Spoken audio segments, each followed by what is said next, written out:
how amazing these sculptures are already. They are really gonna look like planets when we start painting, so let's do it. The first thing we're gonna do is paint a base coat on each planet. Then, once they're dry, we'll go back and add more details.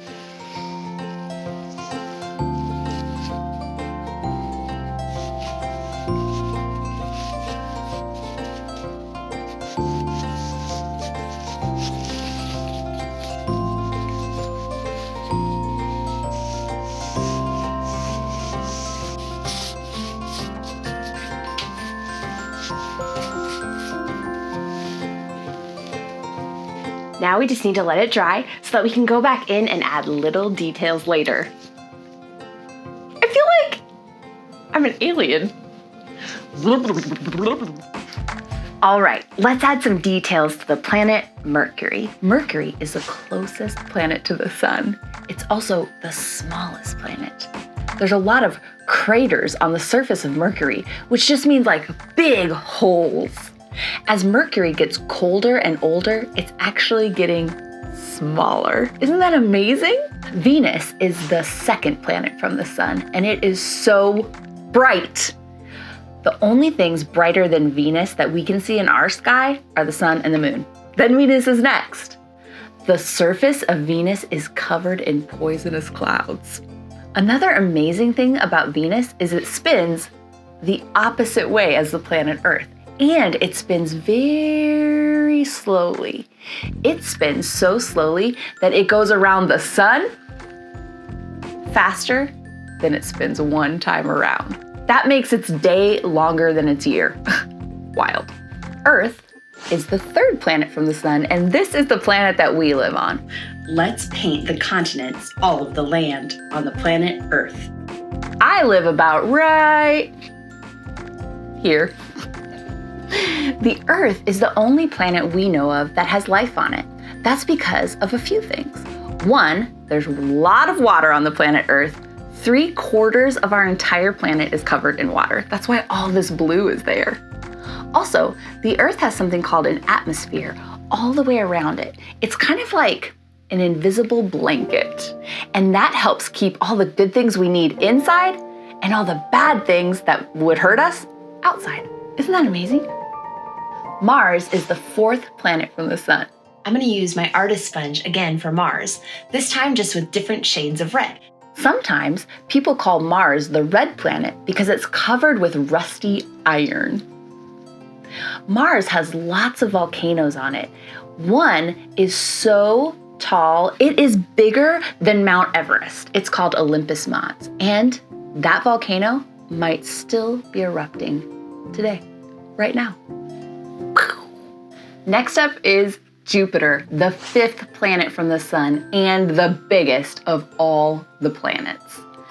When we would look at the real size of these planets, Jupiter is so big that 1,000 Earths, our whole Earth, 1,000 of them could fit inside Jupiter. It's so massive.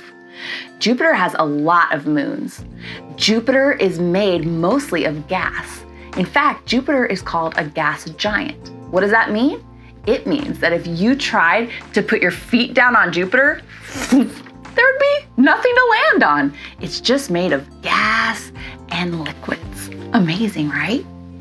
Saturn is our sixth planet from the sun, and it's another gas giant, just like Jupiter, meaning that it's made up of mostly gas and liquid. Saturn is mostly known for its rings. The rings go all the way around Saturn, and they're made up of ice and rock and dust. That means some of the things in the rings are big, like moons. Big. And some of them are so small. Have you ever had your window open and the sun is shining through and you see specks of dust in the air? Those little tiny specks? Those are dust particles. Can you imagine how many of those it would take to make a ring around a planet? Yep, big things, small things, all working together to make these amazing rings. The seventh planet from the sun is Uranus.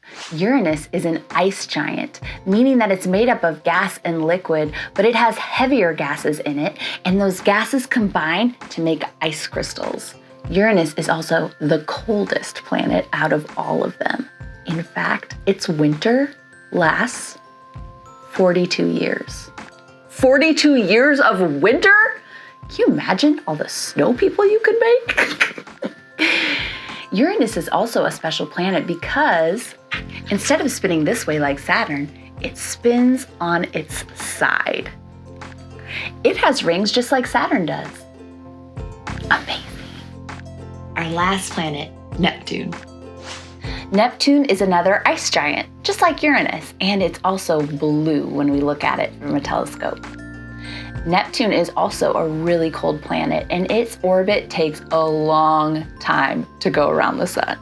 Neptune's orbit is 165 years long.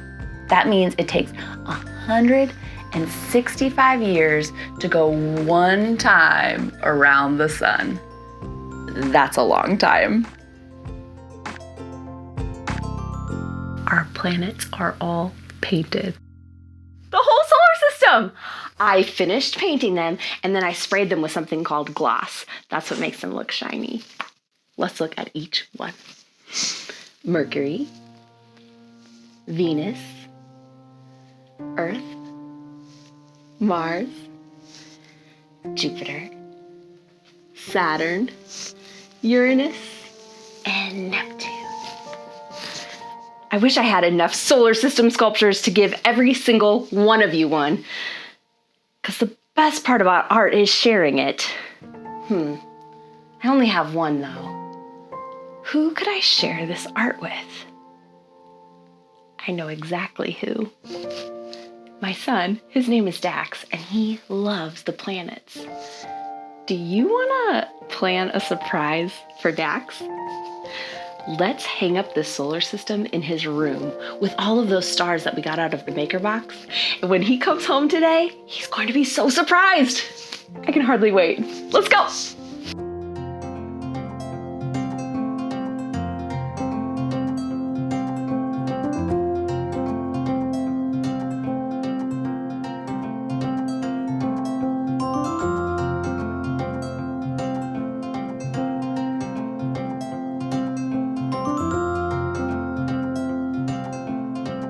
It's ready, and Dax is finally home from school. Are you ready to surprise him?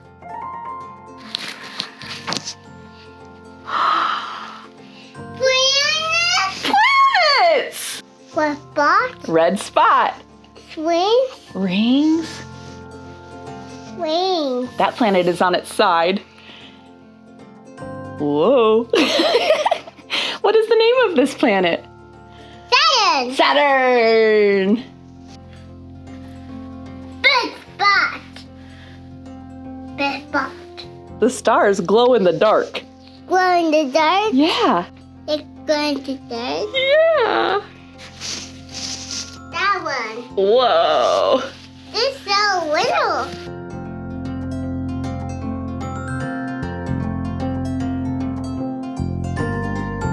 Kylee Makes It! More Kylee Makes It coming up. Hi friend, it's me, Kylie. I'm so excited because we have so many fun things we're gonna do today. And it all starts with the maker box. You ready to see what's inside?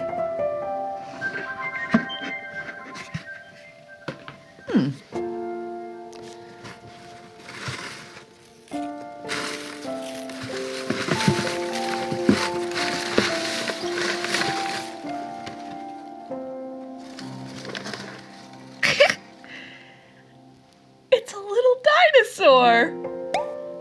This kind of dinosaur flew in the air, and it's called a pterodactyl. I love dinosaurs. I love this. This was kind of like going on a dinosaur dig. There are scientists that are called paleontologists who dig up and study dinosaurs, fossils, and bones. I have an idea. Do you want to go on a dinosaur dig with me? Let's go to the sandbox. Are you excited for a dinosaur dig? Me too. We got all our tools. We got a rake, a shovel and a brush to get all the little pieces of dirt out of our bones. All right, I'm gonna start with a shovel. Oh, I see something. Oh, it's a little toy dinosaur. Cool.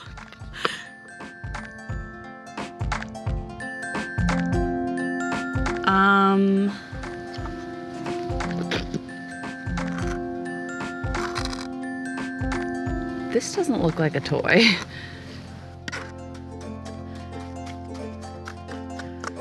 What? I think we found a fossil.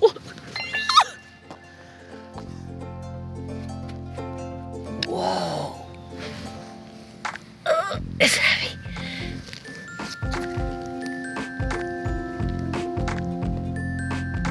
It is a dinosaur skull.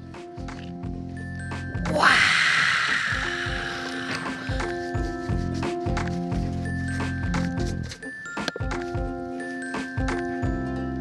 This isn't a real fossil. It's a pretend fossil, and it's a mask. Should I try it on? Okay. Our mask is dry.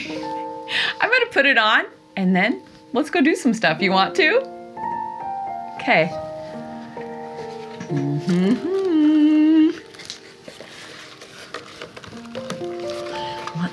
Let's see. You know what? We never talked about what sound a Kyleesaurus makes. How about... I like it. Let's go.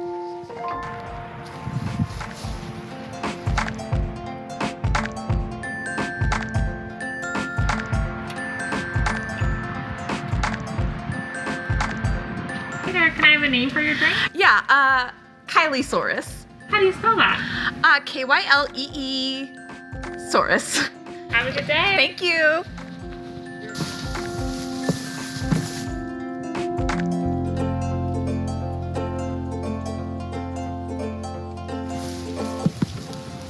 Hi, Kylee. We're picking meat for our chickens. Can I help feed your chickens? Don't worry, I'm an herbivore. Oh, there you go. Thank you.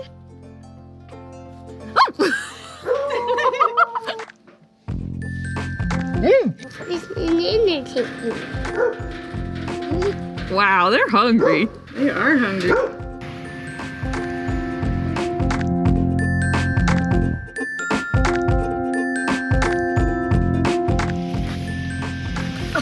Yeah, it's a little heavy. Yeah, no problem.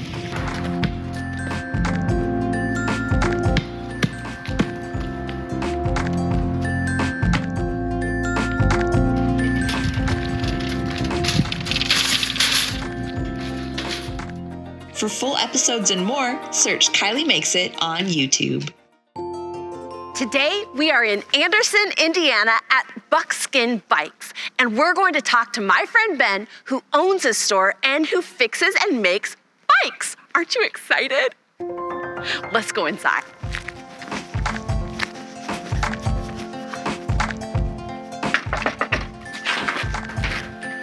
Hello, how are you? Good, we're good. Come on in.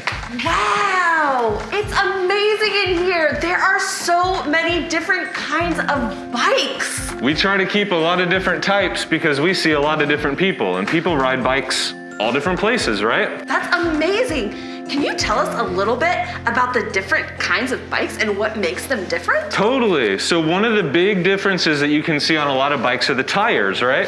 Yeah. So this one here, if you look, is really bumpy and knobby, and this is really good for gripping the dirt and grass when you're riding off-road, right? So we call this a mountain bike. A mountain bike. Something over here you could see. Yeah, look, this one here, it's about the same size, but it's much smoother, right? So that makes it roll faster and smoother on the sidewalk or on a bike path. Awesome. So we've got big bikes, we've got little bikes, we've got bikes with flat handlebars like this one, and we've got bikes with curly handlebars, drop handlebars like that. Tell me about about this blue bike back here? Because I see something funny about it. Yep. Well, first of all, what's funny about it? I see 2 seats, 2 sets of pedals, and 2 handlebars. Yep. That means 2 people can ride it. That is so fun. What is your favorite bike in this whole shop? Well, my favorite is my own bike, right? Oh, can we see it? Totally, it's right over here. So I'm pretty tall, so this is a pretty tall bike, right? Yeah. But where do you think I ride this bike? Let's look at the tires and see if we can tell where Ben rides his bike. All right. Are they smooth or bumpy? Bumpy. And they look a little dirty, which tells me that Ben rides his bike in the dirt and the grass. Is this a mountain bike? This is a mountain bike, that's right. Wow. So it's a lot of fun to ride. And another thing you might notice, kind of like that blue one we just looked at, mine has 2 seats. Now, it only has 1 set of pedals though. So what do you think happens here? Well, 2 people must ride it. Yes. Who is the second person? My son, Charlie, rides with me. Charlie? He's only 5, and so he just gets to come along for a ride. He just sits here, and his feet go right here, and his hands go right here, and he just gets to come along for the ride. So we go to school that way, and we ride mountain bike trails that way too. It's really fun. So fun. Hi, Charlie. Your bike is awesome. Do you guys think you would like to ride a bike like this to school? Oh yeah. That sounds super awesome. Ben fixes bikes, makes bikes, does all sorts of things with bikes in his workshop. Ben, would you show us your workshop? Absolutely, it's right back here, come on. Welcome to Ben's workshop. Ben, show us all the parts of this amazing bike. Absolutely, yeah. So bikes are cool because there's all types of parts on a bike and they all have their own name, right? So this part here, the main part, we call a frame, right? Because it's real strong and it holds all the other pieces together. Some of the parts you may already know, right? Like this. Wheel. Yep. And then also, how about these? Handlebars. Yep, that's it. And we put grips on the end, and that way you can hold on real good and your hands don't slip. This here, this is a brake lever, and we can pull that, and when you pull it, it makes the brake down here move, and that grabs on the wheel. So watch, if I spin the wheel and grab that brake, it makes you stop. I never knew that's how that worked. It's pretty cool. They work on cables, right? See the little piece of wire here? Yeah. That's how brakes work on bicycles. This here, this is our chain, right? And this is what makes the back wheel go. So these here are your pedals, and that's where your feet go. So as you move your pedals, it turns the chain, and it makes the back wheel rotate, and that's what pushes you forward. Whoa. So your pedals make you go, and the brakes make you stop. So you have a lot of control over how you go. That's forward and back, right? The other part about riding a bike is turning. An important part. Yep. So that happens right here. So we have our frame that we talked about. The front part of the frame, we call it a fork because it's got 2 tongs, kind of like a fork. Like a fork. Yep. And then the wheel goes into the fork, and right here you can turn your handlebars, and we have a set of bearings in here. Bearings are a thing that's in a lot of bicycles. Let me get some, I'll show you. Okay. Actually, here's a nice big one. So this is a bearing, and it has little balls on it, and what it does is it allows the 2 pieces to roll smooth against each other. So we have lots of bearings in bicycles. That's a really common part. Cool. Let's take the wheel off. First thing we're gonna need is a wrench. Wrench. And that will help us loosen these nuts on the side of the wheel. We'll do both sides. So we'll loosen this the rest of the way, and then we can take the wheel all the way off the bike. Can I hold it? Absolutely.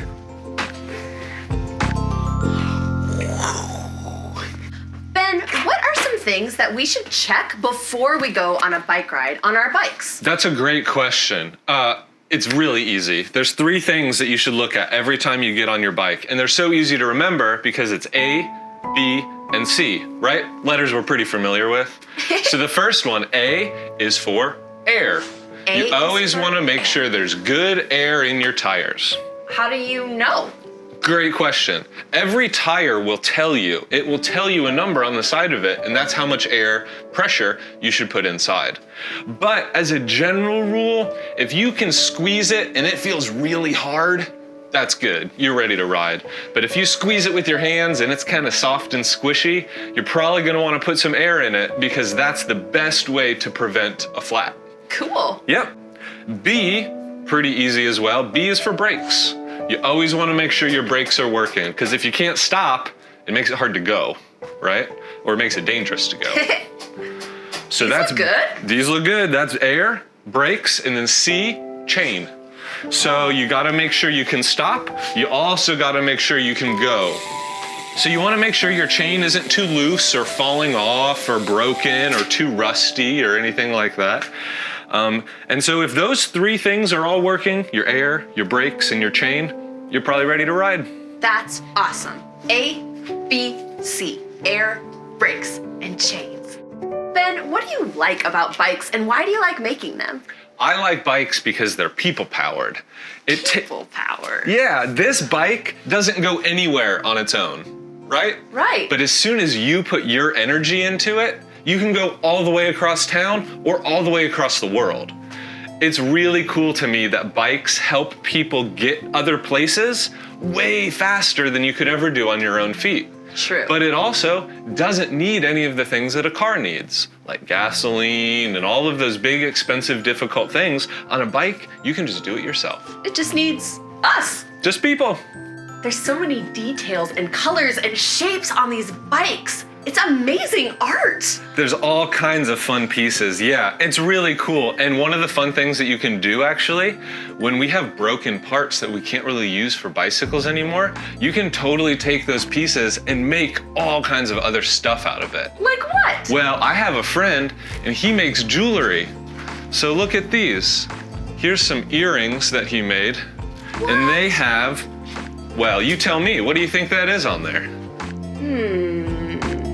It looks like pieces of this chain. That's exactly right. So he takes chain pieces and makes jewelry out of it. I also have seen other people that took wheels and put glass in here and made stained glass pieces out of wheels. They took pieces of bikes and made them into all kinds of art. Yeah. Do you think that's something you and your friends would be interested in? I've got some old parts out back if you guys wanted to take them to your studio. What do you think? Yes, a huge yes. We want to do that, right? Cool. All right, let's see what you got. Let's check them out. So out here, this is where we put all of our old bikes that we take pieces off of. Wow. Yeah, it's pretty crazy. So we call this the junkyard, and we come out here and find parts and pieces, because sometimes they don't make what we need anymore if we're working on old bikes, or sometimes parts are just unavailable. Yeah. So sometimes we have to get creative, but also this is where we find pieces to make art with. Let's look around. And let's see what else we got here. Oh, here's an old seat. Whoa. I don't know how much art. Oh, look, it had water in it. We'll see if we can come up with something. Who knows? Let's see. Oh, look, here's just handlebars. Oh, wow. Oh, wow. So you can see the old cables. Remember we talked about cables earlier? Yeah. Are you getting some art ideas out here?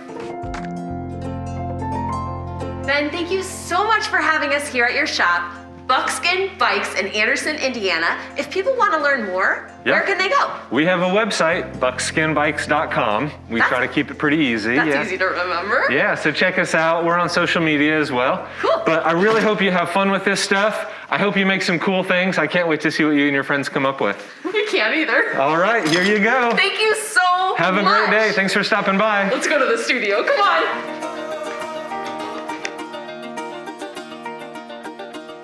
Welcome to the studio. Wasn't that so fun and interesting with Ben at Buckskin Bikes? I learned so much about bikes, and I saw so many different kinds of bikes that I didn't even know existed before. I love riding my bike, and now I'm gonna love it even more because I know the ABCs of how to be safe, and I also know all the parts of how it works. So cool. I put all of the bike parts we got from Ben out on my table in my studio, plus some other things I found. Glue, pliers, wire. We have metal plates and washers, bolts and nuts, and I even found these little reflectors like you have on real bikes. So excited to make whatever we're making. Usually when I make art, I know what I want to make first, and then I decide how I'm going to make it and what I'm going to make it out of based on what I want the final product to be. This is kind of fun because it's going the other way. We're starting with our materials and then deciding what we're going to make based on the materials we have. That's fun. Okay, so it's time to get creative. We have this bike seat, which is still wet from being outside at Buckskin Bikes. That's kind of fun. We have handlebars with some cables and, oh, another reflector, some brakes.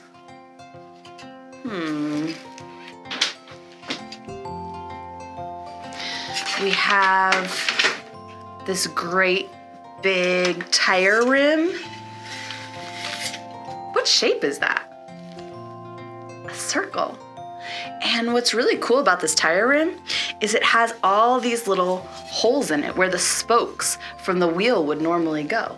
I bet we can do something with that. We have pedals from the bike. And I took apart these gears. And these are the little things that went in between the gears so that they could turn. I like their kind of yellowy orange color. That kind of matches those reflectors.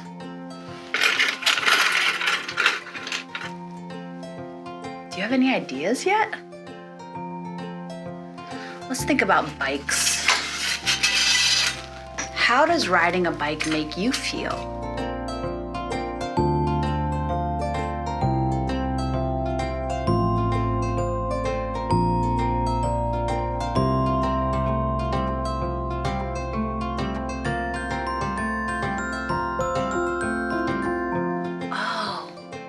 Remember that story I told you in the purple chair at the very beginning of today about riding my bike around that corner for the first time when I was a kid? And how the corner went down really gradually into a hill?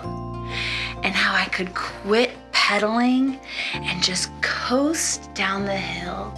And I saw those amazing lakes and I felt so free, like a... Do you remember? Like a bird. What if we used all of these bike parts and different things that I found to make a sculpture of a bird? Not quite sure how we're gonna do it yet, but I'm ready to figure it out. Are you? All right.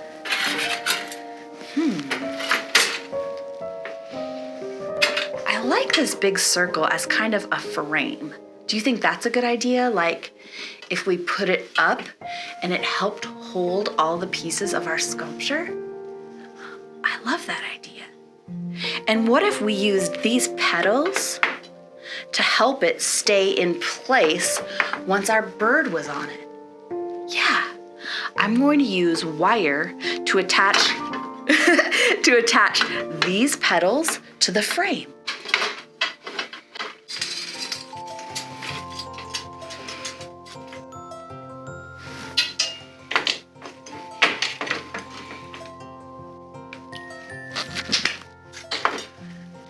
I think this is an incredible start. Now we have our frame. I think it's time to make our bird's wings. Wouldn't these handlebars be an amazing start for the bird wings? I think so. I'm going to use more wire to attach the handlebars to our frame.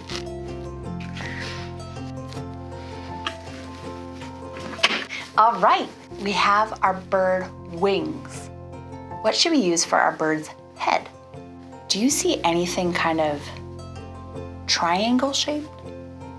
What if we attached the bike seat so it looked like the head of our bird? I think this is a good idea.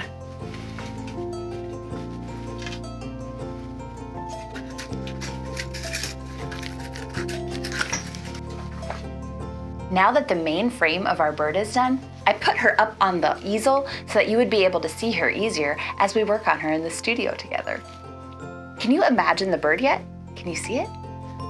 This is her head and she's facing this way. These are her majestic wings. If you can't see it yet, that's okay. It's just in my imagination for now. But part of the amazing part of art is you can take an idea that's in your imagination and have other people see it. Like, see it with their eyes. Speaking of seeing, I think this bird needs an eye, don't you? I think I want to use all these cool circle things that I have to make an eye. I'm going to start with a gear. I'm going to be attaching my pieces together with hot glue because I love hot glue.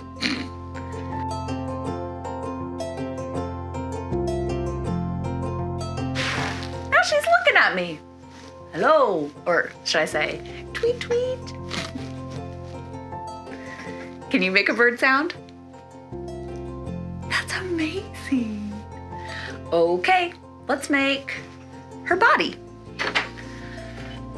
I mean, we have to use this, right? Yeah.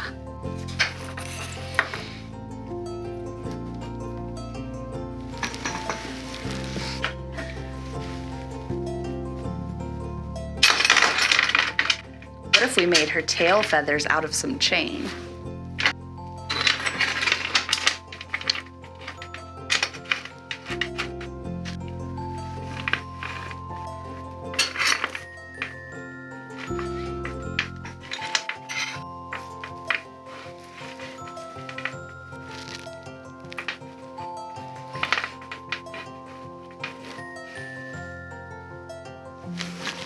Is it starting to look more like a bird?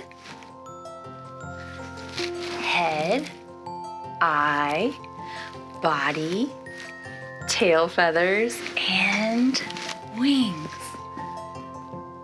I hope you're starting to see it like I imagine it.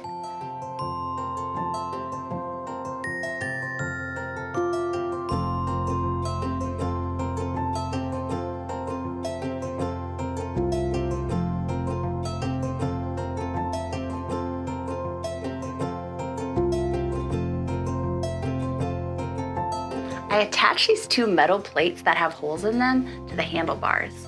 Now I'm going to use all this cable that we got from Ben to make wings.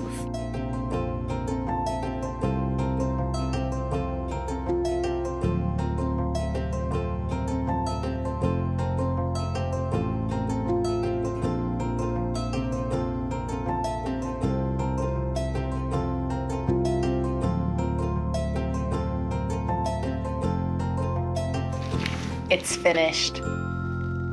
Friends, this might be one of my favorite sculptures I have ever made. Thank you so much for helping me with it. I love all the shapes and lines. I love how random it is. And I love that it reminds me what it feels like to ride on a bike. Do you recognize some of the parts that Ben showed us on a bike in the sculpture?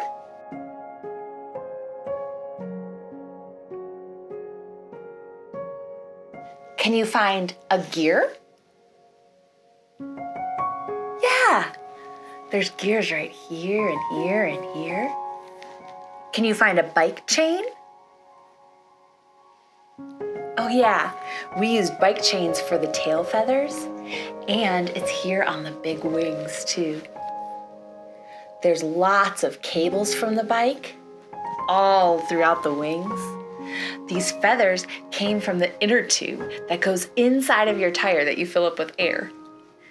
Of course, there's the bike seat that we used for the head and the handlebars that we used for the wings and the rim of the tire for our frame. I am so excited to show this to Ben from Buckskin Bikes and see what he thinks. Let's take a picture and send it right now. Hey, Kylie and friends, that sculpture is awesome. I'm so impressed with what you guys did. Thank you so much for coming to our store. It was great to have you here, and you're welcome back anytime. Ben loved our sculpture. That is so cool. Ben, we had so much fun. And then we had so much fun in the studio together. But I am guessing that at home, you don't have a bunch of bike parts laying around. I mean, maybe you do, but I know I don't usually. So you might be wondering, what can I make after this show? Let me tell you. I challenge you to an art bag mystery challenge. Get a bag, put some random stuff in it, or have someone else put some random stuff in there for you. Maybe a grown-up or a sibling if you have one, a friend, a teacher. And then your challenge is to make some art only with the things in that bag. That's the creative challenge. Let's see what's in this one. Whoa! Very rolly. Now that I got my beads under control, let's see what's in here. We got some pipe cleaners, crayons, beads, tape, scissors, and Post-it notes. Now, extra points in the challenge if you use the things in a way that you wouldn't typically use them. Just like we used a bike chain to make a tail for our bird. That's not normally what bike chains are used for. I'm gonna start, I think, by making a nice background for whatever we make here. And maybe by putting my beads somewhere nice and safe.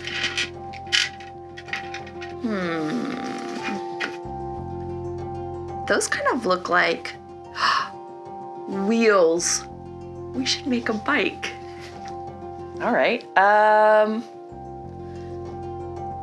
let's see, maybe we could use the crayons as part of the sculpture instead of just drawing with them. Okay, and these will be the wheels.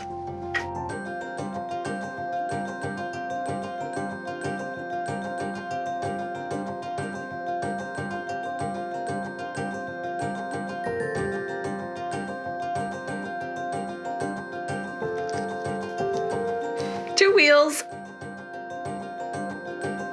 This is a bike we're making with our imagination.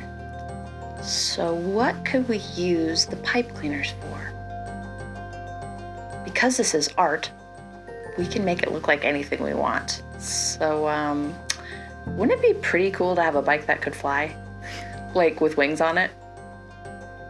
Let's do it.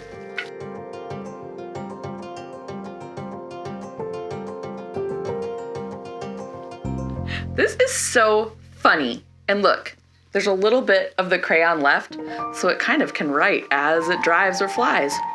Whoa. And then you pedal faster, faster, faster, and what a fun day. We went to Buckskin Bikes and learned all about bikes. Then we came back to the studio and made some bike part art. And then I gave you an art bag mystery challenge. The only thing left to do now is ride. Helmet up. And we're off. See you next time. What are we gonna make next? Stay here to find out. Hi friend, it's me, Kylie. I'm so excited to hang out with you today, and I'm double excited because there's something in our maker box. Woo! Can you guess what's in there? I can't. Let's open it up.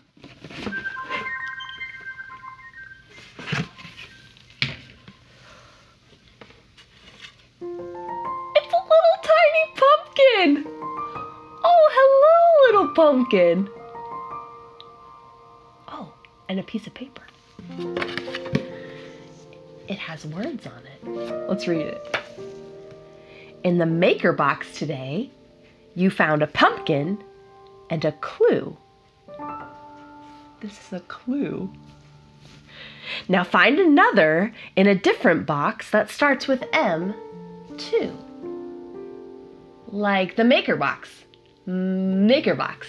Okay, in the maker box today, you found a pumpkin and a clue. Now find another in a different box that starts with M, too. This kind of sounds like a pumpkin treasure hunt. Do you want to go on a treasure hunt with me? You do? Yes. Okay, let's read our clue again because we need to figure it out. In the maker box today, you found a pumpkin and a clue. Now find another in a different box that starts with M, too. Okay, so I think this means that if we find another box that starts with the letter M, we'll find another pumpkin and maybe another clue. Do you know of another box that starts with the letter M? Box. Box. Muffin box. Oh, I don't have a muffin box. Mom. No. Mercury box. That would have to be very big.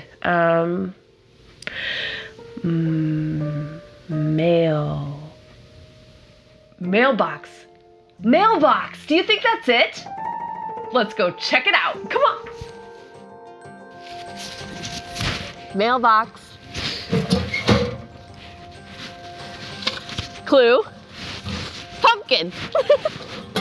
This is so fun. Let's read the next clue. You found me, you found me. I am orange and round. To find another pumpkin, find someone furry and brown. Someone furry that's the color brown. Do you know anyone furry around here? I know where the next pumpkin and the next clue are. We need to find Hash Brown the dog. Let's go. I see him and our pumpkin. Hi! Hash Brown the dog likes pumpkins, and he especially likes me. Now go find my other friends on what used to be a tree? Hash Brown, do you have any ideas? Well, most trees live outside. Let's go outside and look.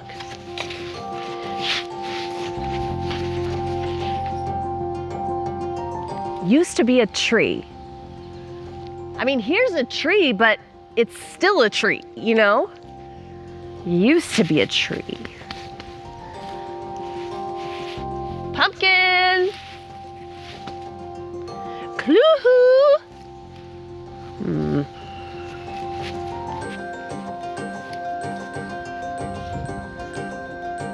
What?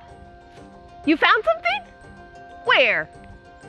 Oh, of course! You are brilliant! The stump used to be a tree. And look, here's all the pumpkins. We found the pumpkin treasure! Let's load them up. Take it to the studio, cut one open and see what's inside. You want to? Let's do it. That won't fit. Let's go. Hi, welcome to the studio. Let's open this pumpkin up and see what's inside. You're definitely going to want an adult to help you with this part because we're going to use a very sharp knife to cut this very thick pumpkin shell. Okay, I cut all the way around top. Are you ready to take the top off?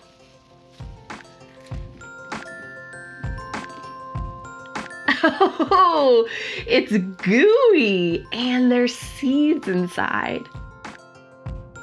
Cool. It smells pumpkin-y. Wow, I got all the pumpkin goo scooped out of the pumpkin. It feels really slimy. It's so beautiful, this light orange color. And do you see these seeds? Whoa. This little slippery pumpkin seed is how this huge pumpkin started. This little tiny seed got planted in the ground, and it stayed underground, and it drank some water up from the ground, and it reached up toward the light, and it came out of the ground as a plant. And then it grew, and it grew, and it grew, and that's how this pumpkin was made. Isn't that amazing? And inside this pumpkin are all these seeds that would grow other pumpkins. That is the coolest. It reminds me about art a little bit. How just very simple things make all the different kinds of art. Like, think about a line. A line is just a dot that travels all the way to another dot. One simple line can make all of the shapes. It can make all the things that we draw. It's like a seed for art. I have an idea. What if we decorated all of these pumpkins with different kinds of lines? Do you want to try it? Let's do it. We're going to use puffy paint to decorate these pumpkins, and we're going to use just lines to do it. Let's see how many different kinds of lines we can think of when we decorate this big one. You know what? I see a line right away. I see a line that's part of the pumpkin. Look. It's a straight line and it goes up and down. That kind of line is called a vertical line. Let's make some vertical lines on this pumpkin. We covered the pumpkin with vertical lines. Now, let's fill up these sections with different kinds of lines. What do you think? We made lines that go up and down.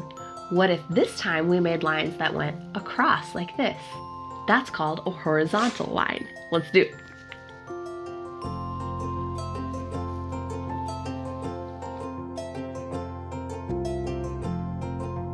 Oh, I have an idea. On this one, instead of going up and down, vertical, or across, horizontal, let's go diagonal, which means it goes low to high, or high to low, but also goes side to side. Let's try it.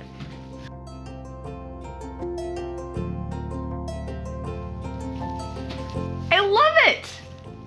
What other kind of line can we make? Oh, I know. How about a curved line that goes like this? Kind of like a rainbow.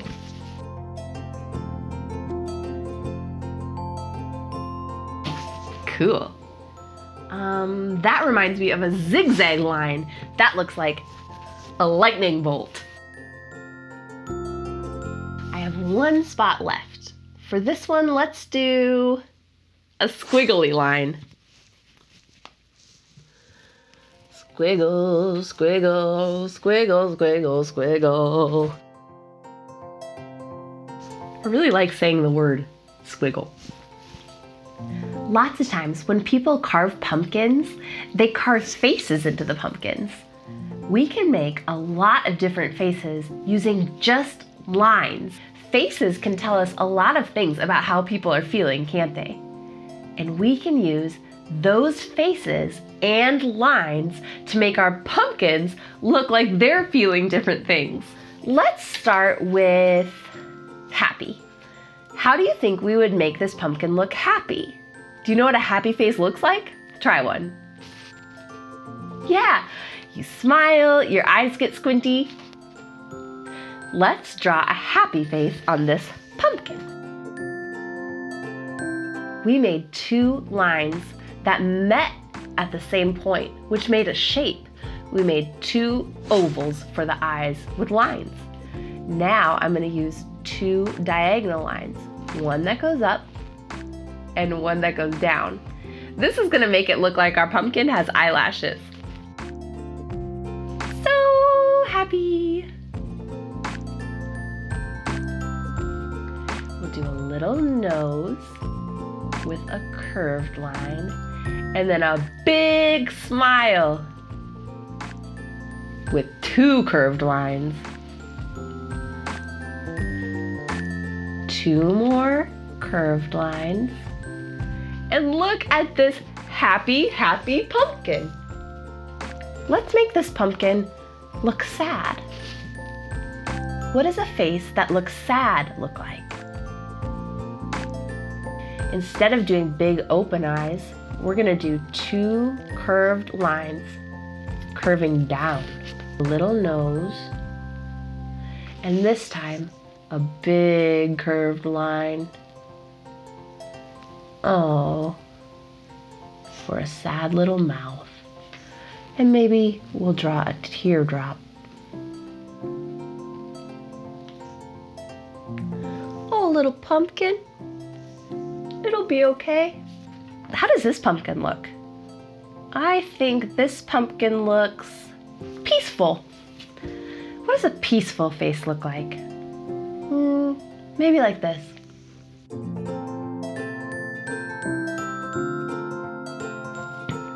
Aww. This pumpkin looks a little worried to me. Do you ever get worried? What does that face look like? Maybe the eyes are just dots. Dot. Dot. And then we're gonna give this worried person little eyebrows. Ugh. And for their mouth, we're gonna make just a squiggly. Whoa, whoa, whoa. This pumpkin looks, I think, surprised. Have you ever been surprised? Let's draw a surprised face on this pumpkin. We'll do little dots for eyes again. And little curved lines for eyebrows. Maybe 2 little dots for the nose. And then a big circle mouth. Whoa! Maybe he's surprised how surprised he looks. Let's make this pumpkin look silly. Can you make your silly face? That's such a good one. Okay, let's give this pumpkin a silly face with some lines. A half circle or a curved line for the eyes. A cute little nose. A big smile. And then we'll do another curved line and a diagonal line for a little tongue. Oh, I know a big feeling we haven't talked about yet. Mad. Mad is another word for angry. This is what my angry face looks like. What does your angry face look like? My eyes kind of get scrunchy. My mouth kind of gets scrunchy. My nose gets scrunchy. I guess I get really scrunchy when I'm mad. Well, let's do some diagonal lines for scrunchy eyes.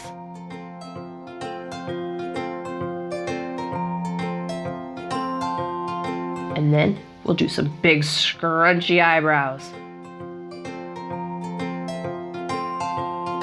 Mad nose. And then we'll make a mad mouth. Ugh. Hey, I'm a pumpkin. I'm mad. You know, sometimes I just feel confused. Maybe I don't understand what my teacher's trying to say to me, or maybe I heard a new word and I didn't know what it meant, or maybe my friend's mad at me and I don't even know why.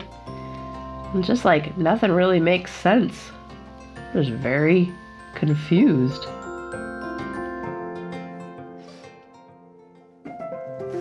All these pumpkins have faces made out of lines that show us different feelings. These are only 8 different feelings, but there are so many different ways to feel. And it's important to think about how we feel so that we can tell other people, and also so that we know. For example, maybe when we think about how we feel, we find out that we're actually really mad about something. If we know that, we can kind of take a minute can calm down a little bit.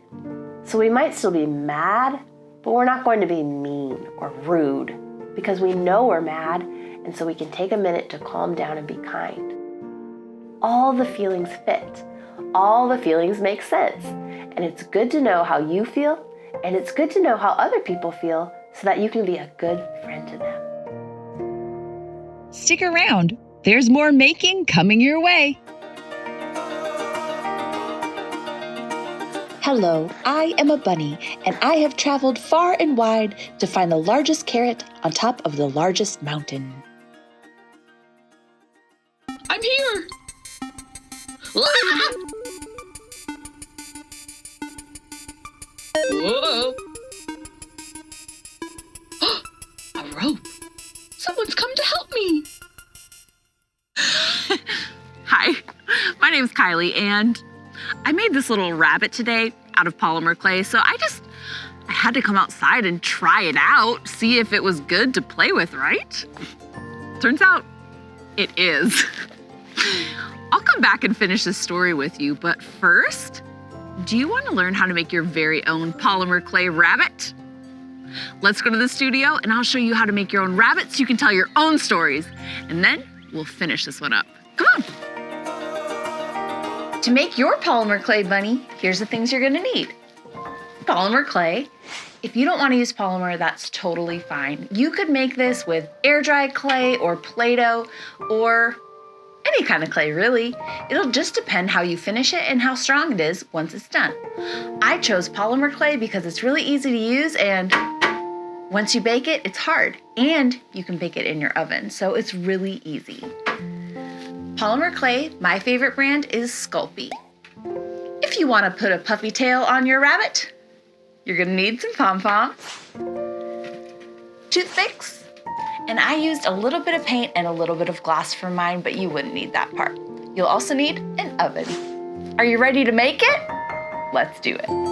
You can make your bunny whatever color you want. I'm going to use this light yellow. Break off 2 balls of clay. Just like that. One a little bit bigger and one a little bit smaller. Roll them up.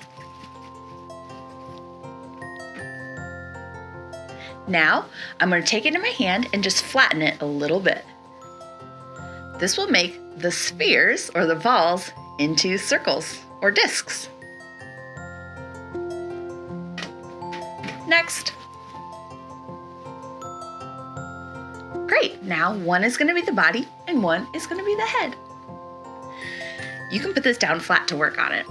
Put your body down first and then attach your head. Give it a little smush. You don't need to go super hard. Great.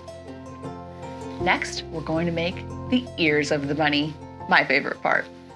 Take a little bit more of whatever color you want and break off 2 equal pieces. If you want your ears to be really big and really long, use more clay. I'm rolling these into coils. Then I'm going to slightly flatten them with my fingers just by pinching them and make the ends of each coil into a point, like that. I'm going to break a toothpick in half, and I'm going to put each one in the end of each ear.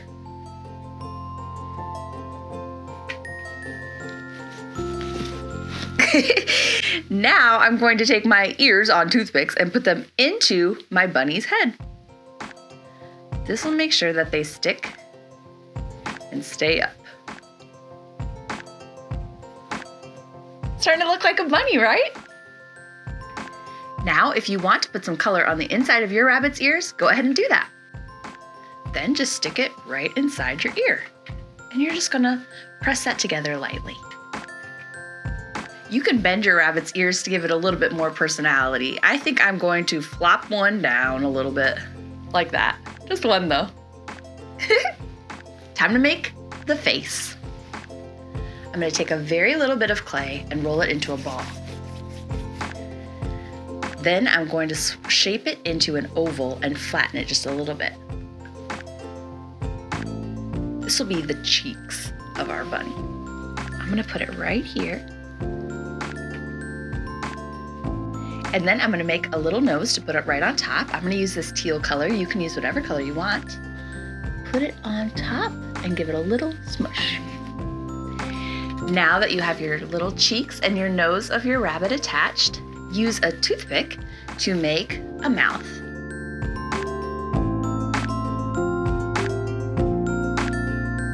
Great. And then I'm gonna make some holes in this so it looks like places for whiskers.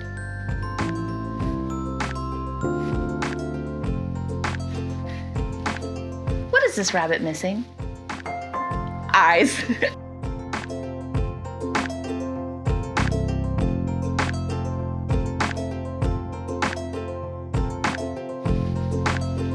The only thing left to make with clay is the bunny's feet. So, take a coil, break it in half, and attach it right to the underside of your rabbit. Great.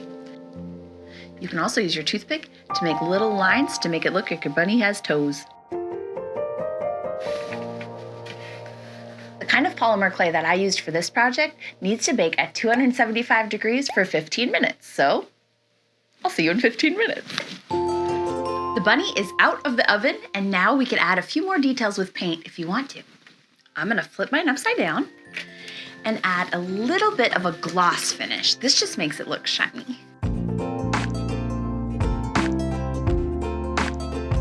Add my gloss paint on, and now I'm gonna add some detail in the eye to make them look shiny and a little tongue or mouth. So I just have a little paintbrush. I'm gonna grab a little white paint, just the smallest dot, and just boop, boop. Then I'm gonna take a little bit of pink paint and paint this little area right here by the mouth. There we go. And now it's time for, I think, the most fun part, the big poofy tail. Now, let's get back to our story. It's you, my long-lost twin. Thank you for your help. Now let's go get that carrot. Wow, this is a large and yellow, peely carrot. Nom, nom, nom, nom, nom. Delicious.